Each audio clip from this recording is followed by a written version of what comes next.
की छुट्टियां हो गई थी और सीता और उसका परिवार मनाली जाने के लिए तैयार हो रहे थे। तभी सीता की बेटी परी उसके पास दौड़ते हुए आती है। मामा, आप मेरी वो लाल वाली टोपी और ग्लव्स भी रख लेना। वहाँ पर तो कितनी ठंड होगी ना, बर्फ भी गिर रही होगी ना। नहीं नहीं, मैं खूब सारे कपड़े पहन कर रहूंगी। कहीं मुझे सर्दी लग गई तो छुट्टियों का सारा मजा बेकार हो जाएगा। हाँ परी, वो टोपी और ग्लव्स तो मैंने पहले ही रख लिए हैं, तुम चिंता मत करो। मैं हूँ ना, मैं तुम्हें बिल्कुल भी ठंड नहीं लगने दूंगी। तभी सीता का पति विकी वहाँ आ जाता है। अब हमें निकलना चाहिए सीता, तुम दोनों तैयार हो ना? हाँ, हम तैयार हैं, हमने सारा सामान भी रख लिया है। सीता जल्दी से सारा सामान पैक करके टैक्सी में रख देती है और तीनों रेलवे स्टेशन के लिए निकल जाते हैं। रेलवे स्टेशन पर पहुंचकर वो लोग मनाली जाने वाली ट्रेन में बैठ जाते हैं। ट्रेन में पूरा दिन बीत जाता है और रात होने लगती है, पर मनाली पहुंचने से पहले ही एक स्टेशन पर ट्रेन रुक जाती है। अरे ट्रेन यहाँ इतनी देर से क्यों रुकी हुई है? मुझे तो कुछ समझ नहीं आ रहा। सीता तुम यहीं रुको, मैं आगे जाकर ट्रेन के टीसी से पूछ कर आता हूँ। ठीक है, जल्दी आइएगा। विक्की टीसी के पास पता करने पहुंच जाता है। तब तक परी सीता से कहती है, माँ, अभी तो हम मनाली पहुँचे भी नहीं और यहाँ इतनी ठंड होने लगी। बाहर देखो ना, मुझे तो लग रहा है बर्फ भी गिरने वाली है। हाँ, मुझे भी यही लगता है परी। तभी विक्की वहाँ आ जाता है। उसे कुछ परेशान सा देखकर सीता उससे पूछती है, क्या हुआ, आप इतने परेशान क्यों लग रहे हैं जी? अरे सीता, परेशानी की ही बात है। आगे बर्फ पड़ने की वजह से ट्रेन यहीं रुकी हुई है और ये सुबह से पहले आगे नहीं बढ़ेगी। कुछ लोगों ने कहा है कि यहाँ से स्टेशन से बाहर निकलने के बाद हमें कार रेंट पर ले सकते हैं। मनाली अब यहाँ से सिर्फ 1 घंटे की दूरी पर ही है, तो क्या कहती हो सीता, चले? अगर सिर्फ 1 घंटे की बात है तो चलिए चलते हैं। कार रेंट पर लेना ही सही होगा। यहाँ ट्रेन में रात गुजारने से तो बेहतर ही होगा। विक्की, सीता और परी अपने सामान लेकर ट्रेन से उतर जाते हैं और स्टेशन से बाहर निकलकर वो एक कार रेंट पर ले लेते हैं और वो मनाली के लिए कार से ही निकल जाते हैं। वाह विक्की, ये कार तो काफी अच्छी है और हमें कितने सही दामों पर रेंट पर मिल गई है ना? हाँ, और जरा पीछे परी को देखो, वो तो थकान की वजह से कार में सो गई।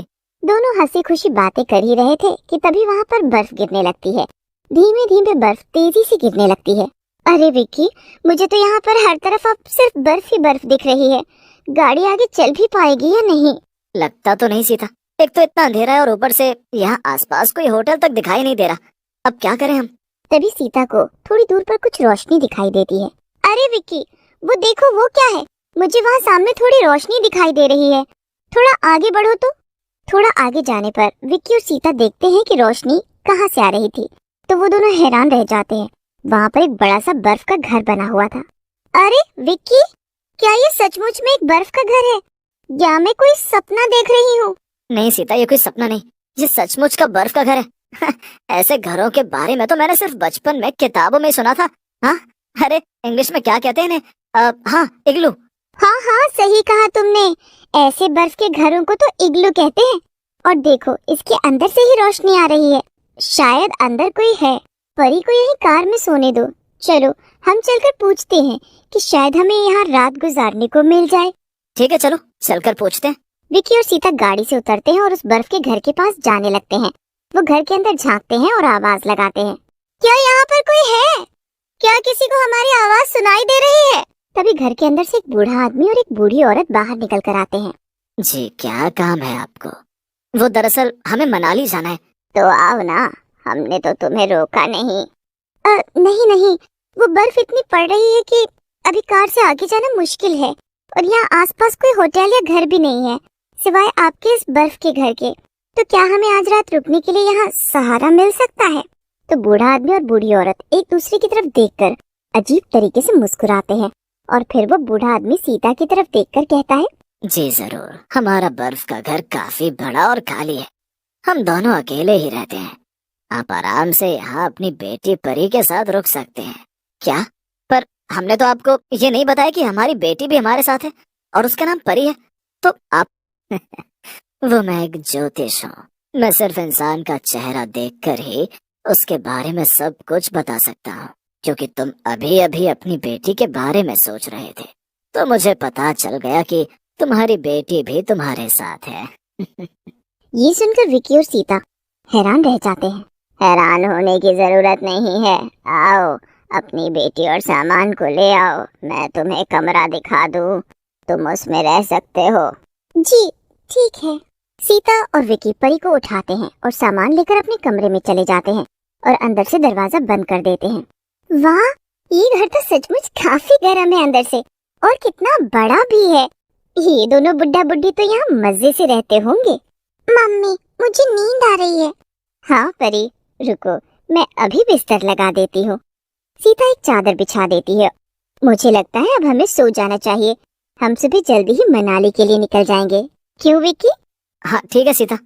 इसके बाद तीनों सो जाते हैं। आधी रात को जब विकी की आंख खुलती है तो वो देखता है कि सीता और परी दोनों ही अपनी जगह से गायब थे। विकी जल्दी से उठ जाता है। अरे ये क्या, ये दोनों इतनी रात को कहाँ गायब हो गए? बाहर कितनी ठंड है और हम एक अनजान जगह पर हैं। अगर उन्हें कहीं जाना था तो कम से कम बताकर तो जाते। कि तभी उसकी नजर खिड़की पे पड़ती है। खिड़की के बाहर से बहुत तेज रोशनी आ रही थी। विकी जाकर देखता है तो उसके होश उड़ जाते हैं। बाहर एक चुड़ैल और भूत खड़े थे और उन्होंने सीता और परी को एक मोटे डंडे से बांधकर लटका रखा था और नीचे आग जला रखी थी।